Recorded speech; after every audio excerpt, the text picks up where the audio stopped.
gente, tava com muita saudade do nosso cantinho. Bora. Que coisa boa. Olha, um momento importante, então, para vocês tirarem as dúvidas. É um tema que não é só uma preocupação, eu acho, né, dos médicos e tal, mas a gente sabe que também tem uma questão, doutor Roberto, e eu acho que por isso o programa vai assim, de uma forma tão interessante na informação, porque a gente não para pensar o quanto hoje o governo gasta. Muito. Bastante, Carol. Com essas doenças metabólicas e com bilhões. esse lance da gordura abdominal. Então, assim, a gente está falando também numa questão, pensando um pouco além, porque a gente gosta, a gente sempre pensa, né, a parte egoísta da história, mas, gente, vamos pensar nisso. Quando você tem informação e você consegue melhorar e tal, esse recurso aí que o governo está gastando vai para outra coisa. Vai para outra coisa. E é um gasto de bilhões de dólares em termos, até mais que isso, em termos mundiais. Porque o aumento da gordura visceral, a gente vai falar sobre ela, leva a um monte de complicações. Hipertensão, diabetes, doenças cardiovasculares, e o gasto é enorme. O gasto é enorme, então vamos pensar em tudo. Eu acho que a gente tem que pensar na questão, claro, individual, para quem está se identificando com o tema. Então, se você sabe alguém da sua família que precisa ouvir essas informações, chame, porque é tudo aqui ao vivo e 100% de verdade, né? Verdadeiro, assim que total. É bom. Vamos começar com as perguntinhas, lembrando que algumas perguntas foram enviadas, então a gente vai colocar perguntas que já foram enviadas nas últimas semanas e perguntas que vão chegar ao vivo também no nosso Instagram, @VocêBonitaTV. Primeira perguntinha tá na tela, olha lá. Obrigada, Ariadne, um beijo pra você. Vamos lá. A gordura abdominal está relacionada a que diretamente? E quais são os fatores que levam isso? Tenho retenções de líquidos na barriga. O que devo fazer a respeito? Vamos lá, doutor Roberto. É multifatorial, Carol. A gente fala que é multifatorial quando vários fatores se somam para chegar ao problema. Então, é uma questão um pouco genética. Existe uma tendência de conformação corporal. Tem pessoas que têm uma conformação corporal de ter uma gordura mais no tronco. Tá. Isso pode ser um pouco herdado dos pais. Existe, que é, acho que o grande fator, um excesso de alimentos que aumentam a taxa de glicose no sangue. A gente já falou isso várias vezes, mas vamos ter que repetir sempre. Toda vez que circula no meu sangue muita glicose, a gente libera um hormônio chamado insulina, que tem que jogar essa glicose para ser queimada como energia dentro das células, mas a sobra, quando a gente exagera, vira gordura no corpo, que a gente chama de lipogênese. Então, a gente vive uma epidemia do açúcar, Carol. Queira ou não, o açúcar, ele invadiu de uma maneira, 70% dos produtos que estão numa prateleira do supermercado contém açúcar, mesmo sem você saber que tem. Até o pão que está lá de forma, pode olhar que tem açúcar. Então, a gente está com uma carga de glicose alta na alimentação, muito farináceo, muita farinha branca, a gordura hidrogenada, que é muito usada pela panificação, né? A indústria da panificação usa gordura hidrogenada porque ela dá crocância, deixa o produto durar mais na prateleira, dá um saborzinho gostoso. É um conservante. É um conservante, não deixa de ser também. Então a gordura hidrogenada vai estar nos bolinhos prontos, nos recheios, no chantilly. Então a gente também na indústria da panificação usa muito. E somado a isso, Carol, o estresse. Porque sob estresse contínuo, quando eu falo estresse, entra, por exemplo, a insônia, as noites mal dormidas. Quando a gente tem um estresse contínuo, no outro dia a gente altera um hormônio chamado cortisol. E várias pautas já foram faladas aqui sobre o cortisol, mas o cortisol em níveis altos no teu sangue facilita o acúmulo de gordura abdominal. Então, se a gente pegar todos esses fatores e, sem deixar de falar, óbvio, o sedentarismo. Queira ou não, se a gente pega tanto erro na alimentação, estresse, sedentarismo e tendência, às vezes, familiar, é óbvio que vai culminar no aumento da gordura abdominal. E aí, doutor Roberto, como ela pergunta assim diretamente, a gente tem uma questão genética, então assim, tem parcela aí da população que pode ganhar peso, engordar, ganhar gordura, fazendo aí os hábitos de forma errada e não aumentar a gordura abdominal. Enfim, ter um estoque em outras regiões do corpo. Exatamente. Outras pessoas vão ter um estoque, então, no abdômen. Isso é uma questão também genética do quanto a gente tem ali células adiposas, certo? Sim, sem dúvida. Né? Da região. Sim, existe a genética. Existe uma tendência de acúmulo em regiões onde para alguns é menos, para outros mais, dependendo do que a gente herda de tendências. Tá. Né? Tem pessoas que são mais longilíneas, são aquelas pessoas mais altas, magras, e tem pessoas que são mais brevilíneas, são mais troncudinhas, com a região do abdômen um pouquinho maior. Então, a genética realmente influencia, Carol. Mas é o ambiente que está influenciando muito na genética. Sem dúvida. Né? Porque senão todo mundo morreria da mesma causa por tendência genética. Meu pai morreu de alguma doença, eu vou ter que morrer também. E nem sempre isso acontece. Então, a gente está errando hábito. É epidemia de açúcar, gordura hidrogenada, sedentarismo e estresse. Tá aí. Próxima perguntinha do público. Olha lá, quem escreveu pra gente. Obrigada, Alane, um beijo. Gostaria de saber por que a gordura do abdômen age diferente do restante do corpo. Eu consigo entender que temos gordura branca e marrom, olha, ela assiste bastante para ser bonita. Mas, se são o mesmo grupo de células, por que ela pode causar tantos malefícios? Qual seria, então, a conformação, é isso? Corpórea, né? Ideal para adultos. O que é considerado saudável? Eu amo esse programa. A Alane, que pergunta linda, juntou aí alguns, né? Alguns pensamentos. Bastante coisa que é importante para a gente falar. E aí? Bom, na verdade, tem até uma imagem que eu queria que a produção colocasse. A gordura, óbvio, o tecido adiposo, ele tem... A célula adiposa é uma só, mas ela pode cumprir funções um pouquinho diferentes. A gordura chamada subcutânea, se a gente olhar nessa foto, tá ali, a gordura subcutânea, ela está logo abaixo da pele, tá? A gordura chamada intraabdominal, que está apontando ali uma setinha para dentro da barriga, é que está praticamente entre os órgãos internos. Tá. Por isso que a gente chama de gordura visceral. Então, qual é o problema? A gordura subcutânea, ela não traz tanto prejuízo em termos metabólicos. Ela tem função protetora térmica, ela também em excesso não é muito interessante. Mas a gordura visceral, aquela que está ali entre os órgãos, ela passa a produzir substâncias em níveis maiores, chamadas citocinas pró-inflamatórias. E é isso que a medicina começou a estudar, a correlação de muita citocina pró-inflamatória produzida no adipócito da região visceral, da gordura abdominal, desencadeando consequências metabólicas. São essas citocinas que vão levar, em última instância, ao aumento da pressão arterial, ao risco de diabetes, a doenças cardiovasculares. Não é a gordura em si. Não é a gordura em si. É como se a gordura visceral se tornasse um órgão independente e passasse a comandar, produzir substâncias que vão influenciar no metabolismo como um todo. Puxa. O que não acontece tanto com a gordura subcutânea. E a gordura marrom que ela disse é um tecido adiposo que tem uma função só de gerar calor. Ela é termogênica, ela está em regiões das costas, um pouco nas nádegas. Ela não produz citocina pró-inflamatória. A gordura marrom apenas aumenta o calor no corpo humano. A gente tem uma temperatura corporal X pela geração de calor, que é gerado no tecido, na gordura marrom, né? Que a gente chama de gordura marrom, até porque a cor dela é diferente, ela não é tão amarelinha.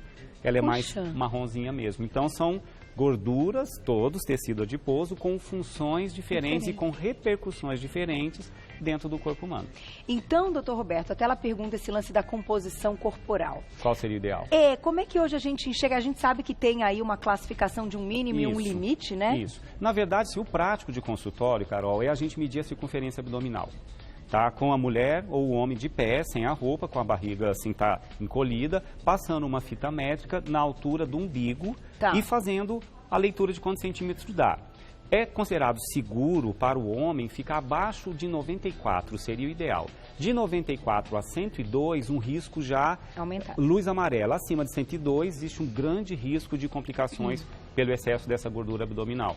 Para mulheres orientais, abaixo de 80, para mulheres ocidentais, até 88 centímetros. Isso é o mais prático de consultório. Agora, tem exames específicos, um que chama dexametria, que é um exame de imagem, caríssimo, não se pede isso em rotina no consultório, que é como se fosse um exame de imagem do corpo todo.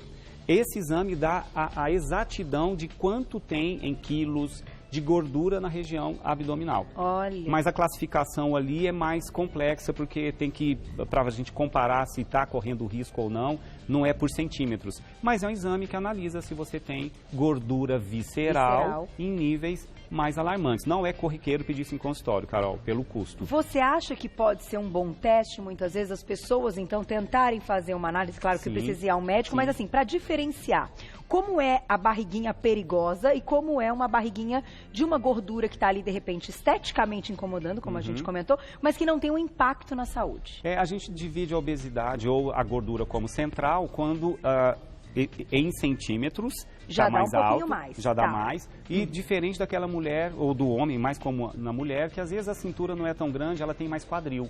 Ela tem um acúmulo de gordura mais longe de quadril e coxa, mas a cintura é até um pouco mais fina. Essa obesidade chamada mais periférica, que é em forma de pera, não traz tanto risco, embora todo paciente com peso acima corre-se um risco. Entendi. Mas uns mais, outros menos, né? E isso pode ser diferenciado de maneira, olhando, né? Mas medindo mesmo. Eu acho que é pela circunferência que ele tem que procurar ajuda, se estiver acima dos limites que eu citei. Tá aí.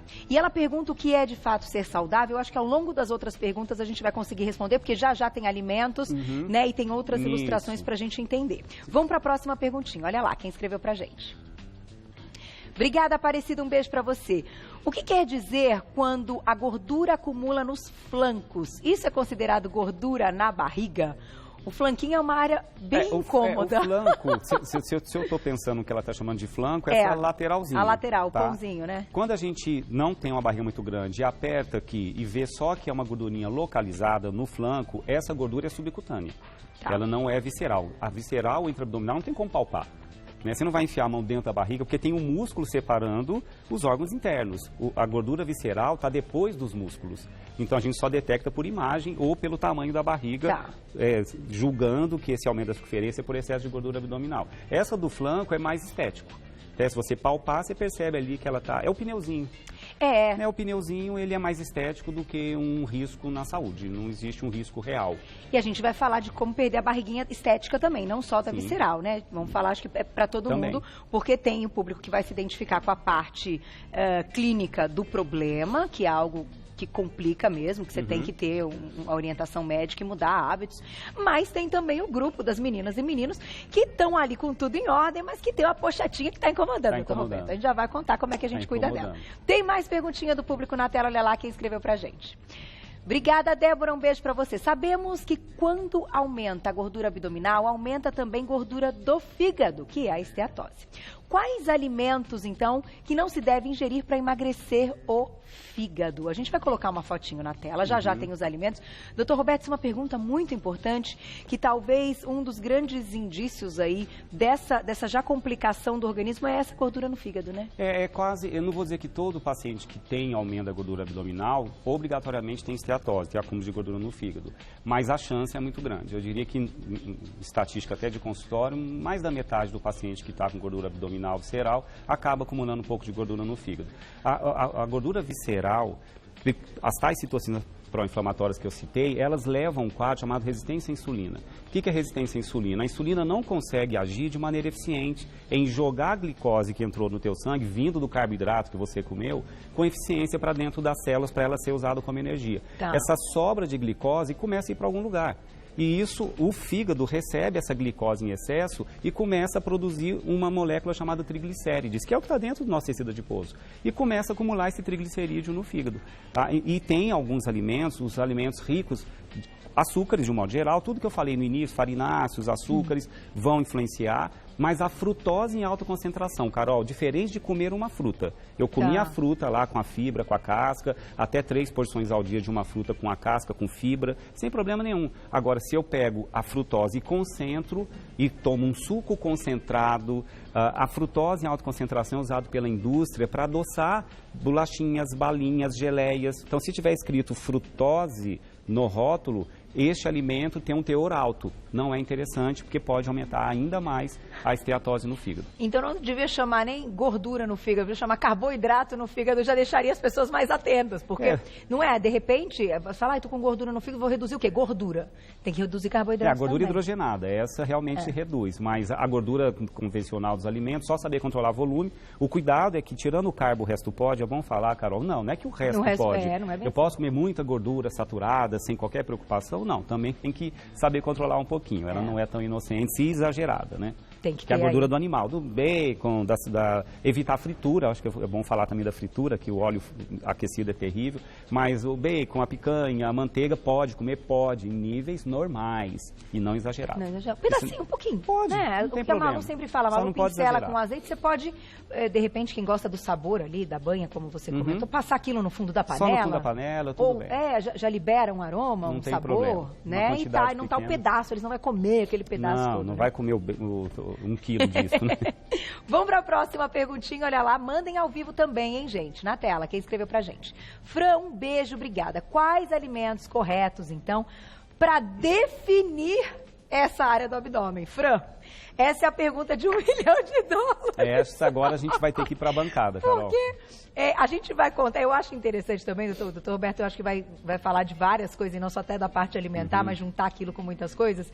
Puxa vida, se tivesse uma fórmula, né, doutor Roberto? Nossa, seria perfeito. Alguém que inventar essa fórmula fica rico. Né, você faz isso, aquilo, pá, abdômen definido. Depende Aí de um tava monte de bom. coisa. Vamos lá, então. Depende de um monte de coisa. Vamos falar dos alimentos, que a gente tem uma mesa super legal. Aproveitem, então, mandem perguntinhas. Enquanto isso, a votação tá rolando no @VocêBonitaTV. Não, desculpa, no @VocêBonitaTV nada. Lá no canal do YouTube, né? No site do Você Bonita. Você tem que escolher entre a sardinha gratinada e essa omelete grandona, gordinha, gostosa de forno. Já, uma das receitas ao vivo.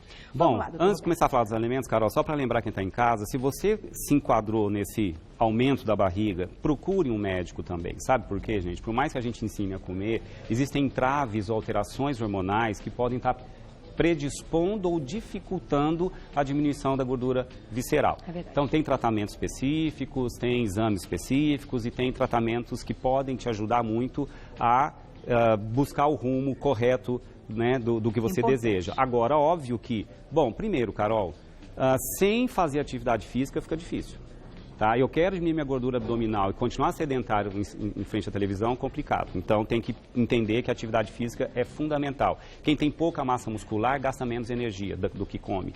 Então, melhorar a massa magra também, às vezes, é uma solução para o teu corpo queimar mais do que você come, né? Então, entender que a atividade física é importante, né? Cuidar do sono, tratar a sua insônia ou dormir melhor, de alguma maneira, com um chazinho de camomila ou com tratamentos específicos que é necessário. Até com as meditações, que hoje está tão... Tem até aplicativo Isso. para meditação. A melatonina, né? que hoje já está autorizada no Brasil, alguns estudos mostraram que a melatonina pode diminuir gordura abdominal, porque melhora a sua qualidade do sono.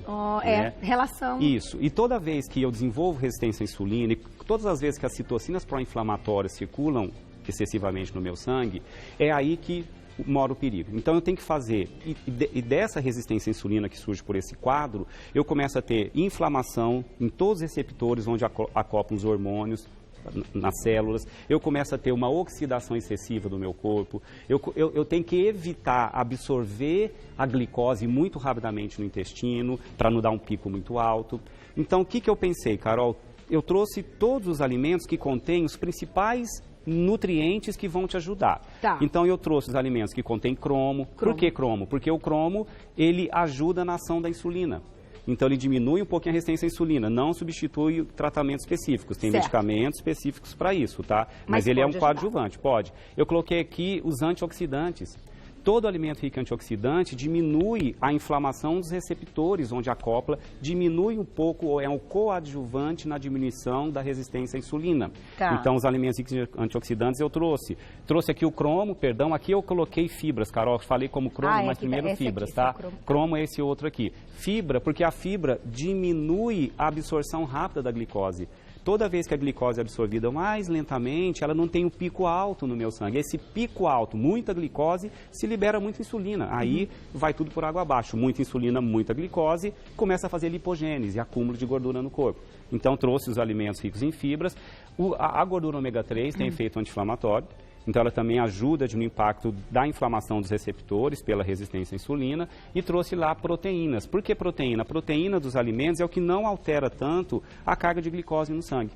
né? Gordura tem que tomar cuidado com o excesso da gordura hidrogenada. Gordura hidrogenada não, tem que evitar, mas o excesso da gordura saturada tem que evitar. E o carboidrato, obviamente, é o que mais gera glicose. Então eu trouxe proteína, porque a proteína, além de diminuir a rapidez de absorção da glicose também da refeição, a proteína estimula um outro hormônio chamado glucagon. Adoro esse. Esse tal do glucagon você já escutou umas 300 vezes, né, Carol? Eu não esqueço nunca mais. Gravem esse nome, glucagon. Porque o glucagon, ele faz o efeito contrário.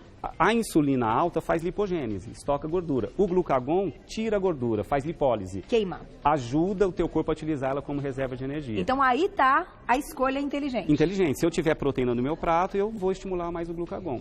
Tá? Então, juntando todos esse raciocínio, vamos lá. Trouxe aqui aveia, rica em fibra, rica em cromo. Tá? Trouxe aqui frutas que são potentes antioxidantes, o limão. A maçã tem fibra, tá? Tem cromo, o morango tem cromo. As cores, eu trouxe aqui uma salada colorida, não vão ficar livre da salada colorida, nunca. Salada colorida no prato é obrigatoriedade para todos. Crianças, mulheres, jovens, idosos, em 2 refeições ao dia de preferência. Porque a cor dos alimentos tem um alto poder antioxidante. Tá? Isso vai trazer um grande benefício. O tomate, o roxinho, o vermelho do tomate, o roxinho da berinjela, o beta-caroteno, que é antioxidante da cenoura, o brócolis tem cromo, o alface tem cromo. Olha! Ou a alface, não sei até hoje como é que fala. Rúcula, esses espinafre. Também, rúcula, espinafre. Esqueci do espinafre. Carol, era para estar aqui, eu acabei esquecendo de colocar nesse prato. Mas espinafre estaria aqui também. Rúcula, agrião, e são fontes de fibras. Trouxe o chazinho verde, que é termogênico. Os termogênicos aceleram a lipólise. Então, podem facilitar a diminuição da gordura abdominal quando você come certo e faz também atividade física. Tá? Porque comer uma feijoada e tomar chazinho verde não resolve, tá? Tem que ser uma dieta correta. Mas trouxe como termogênicos que otimizam a lipólise o chá verde, a canela, a pimenta vermelha, o gengibre. Esses já são velhos conhecidos. Trouxe ali na frente, parece um hummus, mas não é, Carol. É a biomassa. A biomassa, ela é rica em fibras, alimenta a flora intestinal também, faz as boas bactérias proliferarem e diminui a rapidez de absorção da glicose. Então, ela é uma excelente opção. Como proteína, eu trouxe o ovo também tem cromo.